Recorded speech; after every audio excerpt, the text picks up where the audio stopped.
السلام عليكم. صباح wanaagsan maalin wanaagsan walaashay qaali helo maad daashay maad xanuunsanaysaa maad dhiban tahay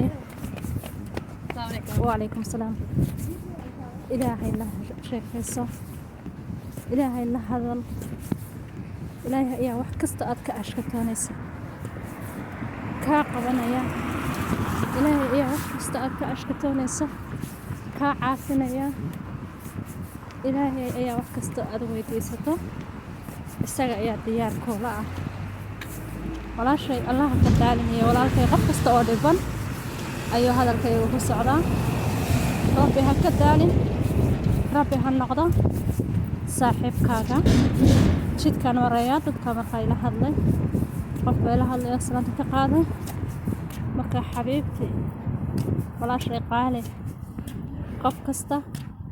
wiiliga gabadha wuxuu doonaa ha ahaado cid kastaa dhibanaan karta haddaad dhiban tahay ilaahay dhibkaaga ula cabo haddaad ashkatoonayso ilaahay u ashkatood intaan fiidiyowga ku xiga ku kulmi doono waxaan ku kala tegaynaa maca salaama subscribe-kana inoo saara like-tana inoo taabta